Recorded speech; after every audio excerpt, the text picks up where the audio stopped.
Praise the Lord.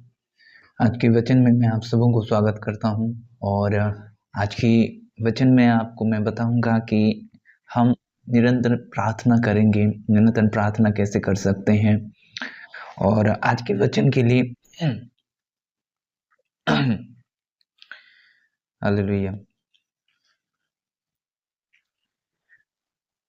Praise the Lord.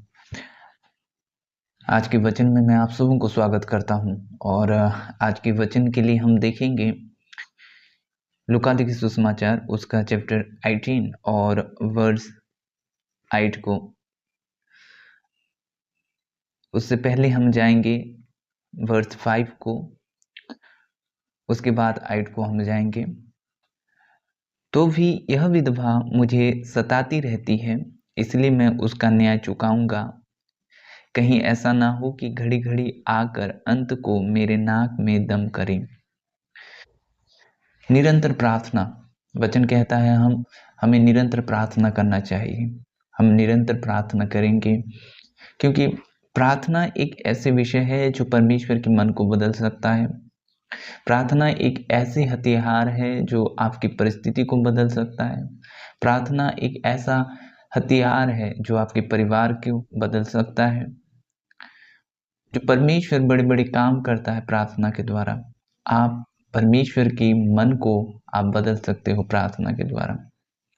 देखिए, कई दफ़ा ऐसा होता है कि आप में बहुत से लोग ऐसे हैं जो प्रार्थना करते हैं 3 दिन, 10 दिन, 15 दिन, 1 महीना, उसके बाद हम गिव अप कर देते हैं।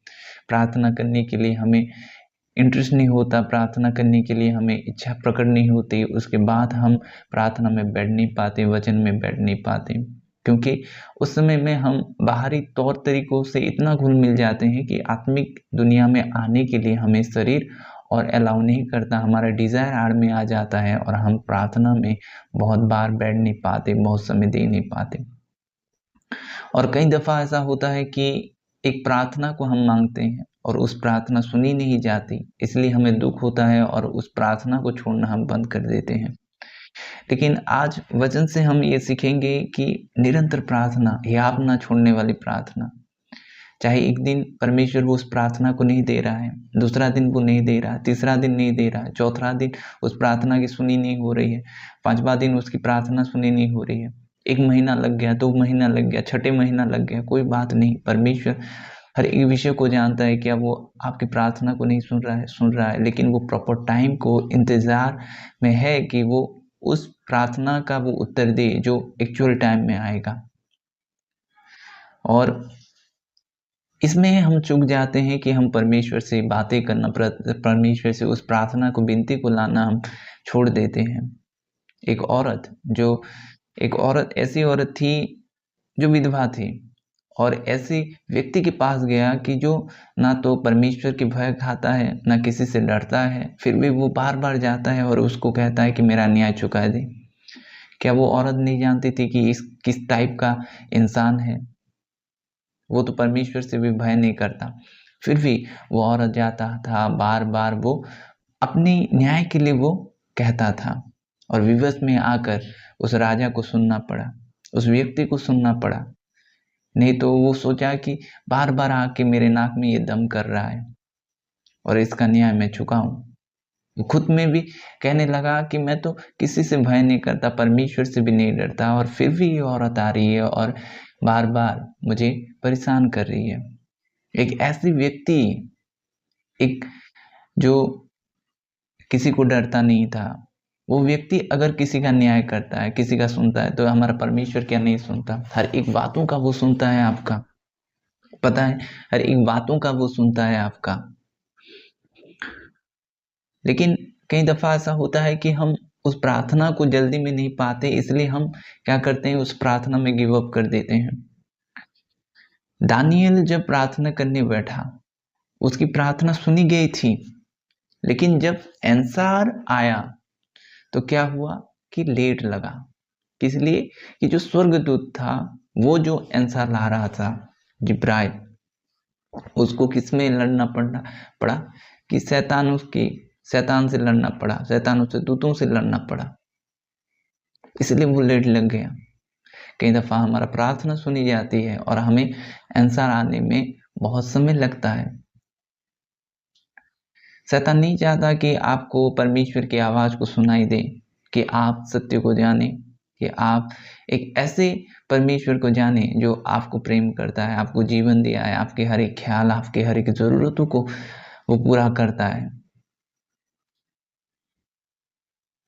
और जैसे कि आज मैं आपको प्रार्थना के बारे में बता रहा हूँ, अब कुछ नहीं आए, उससे बार-बार बातें करें एक चीज़ को जब तक कि आपको नहीं मिले।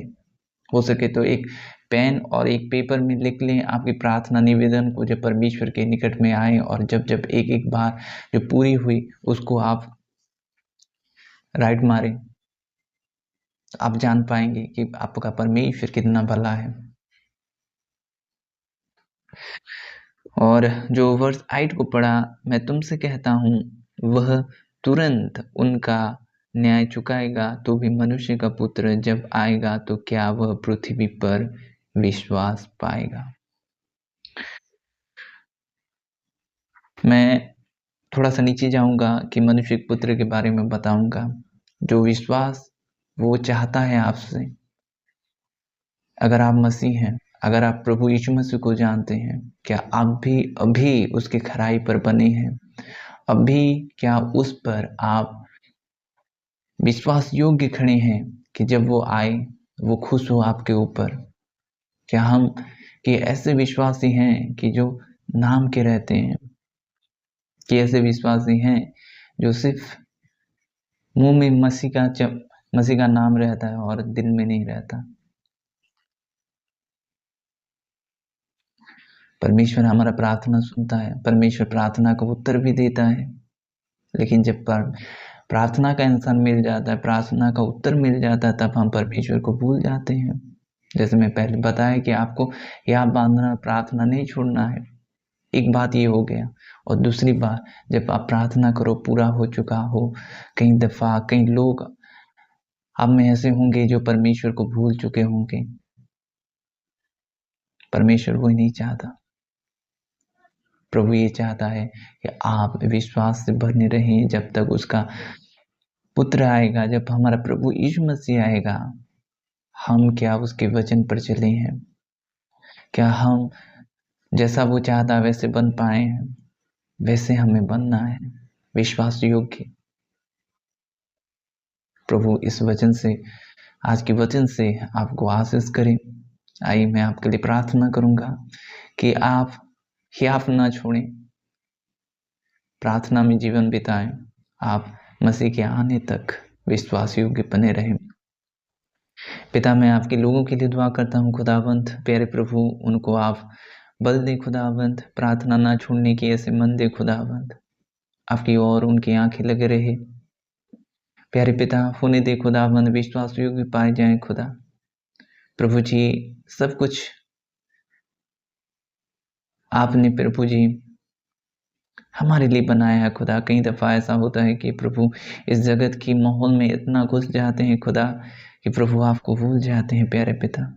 होने दे खुदावंद कि प्रभु आपको ना भूलें, विश्वास योग्य पाए जाएँ, कि प्रभु जैसे आपने हमें ज़िम्मेदारी दिया है, जैसे आपने अधिकार दिया है खुदावंद, उस अधिकार में बने रहें, आपके वचनों पर बने रहें। प्यारे पिता, आपके लोग आपके वचनों में बने रहें, ऐसा अनुग्रह करें, उनके जीवन को बदल दें, उनको छू लें खुदा। प्यारे पिता, आप कार्य करें। धन्यवाद हो खुदावंद, यीशु के नाम में, आमीन।